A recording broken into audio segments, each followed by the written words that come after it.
गांव में ग्राम पंचायत के पास पिछले 10 दिनों से ड्रेनेज लाइन ओवरफ्लो होने के कारण स्थानीय लोगों को भारी परेशानी का सामना करना पड़ रहा है।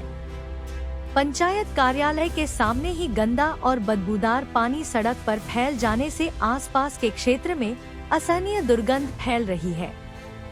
स्थिति इतनी गंभीर हो गई है कि पास स्थित स्कूल के छात्रों को रोजाना गंदे पानी से होकर स्कूल जाना पड़ रहा है। स्थानीय लोगों के अनुसार पिछले 20 से 25 वर्षों से हर मानसून में यह समस्या बनी रहती है। ग्राम पंचायत और संबंधित अधिकारियों से कई बार शिकायत करने के बावजूद अब तक इसका स्थायी समाधान नहीं किया गया है। हर साल केवल आश्वासन मिलता है, लेकिन समस्या जस की तस बनी रहती है। स्थानीय डॉक्टर रेखा पाटिल ने बताया कि पिछले 1 महीने से दुर्गंध इतनी अधिक हो गई है कि उन्हें अपने घर से पास स्थित क्लिनिक तक पहुंचने के लिए भी रेनकोट और गमबूट पहनने पड़ते हैं। मरीजों को भी क्लिनिक तक पहुंचने में काफी कठिनाइयों का सामना करना पड़ रहा है।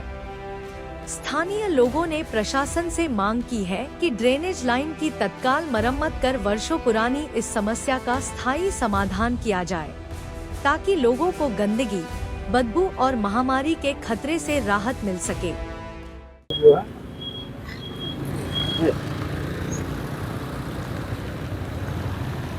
કેટલા ટાઈમથી સમસ્યા છે આપણા ત્યાં? જ્યારથી કબીરપુર ગામમાં ગટર લાઈન ચાલુ થઈ, લાઈન નાખી છલાભાઈના છલાભાઈ જોગી, ત્યારથી આ લાઈન ગટર ઉભરાવાનો પ્રોબ્લેમ છે।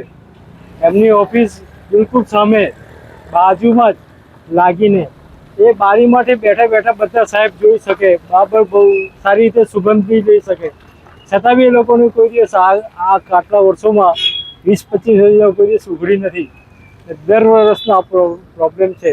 જ્યારે જાઓ ત્યારે નહીં આટલું થઈ જશે, આ જે થઈ જશે 15 દિવસમાં કે મહિનામાં સોલ્યુશન કોઈ જાતનું દેખાતું નથી। આજની તારીખમાં બી બધી ગટરો લાઈન આ બધી સમાધિઓ બનાવી છે ઊંચી ઊંચી, તેવી બધી ફાટીને ટુકડા થઈ ગયેલા છે। એનું જલ્દી નિવારણ થાય એવું કંઈ કરો। ધન્યવાદ। આપનું નામ? ડોક્ટર રેખા પાટીલ, અહીંયા કબીલપુરમાં રહું છું। મારું ક્લિનિક પણ ને ઘર પણ અહીંયા જ છે।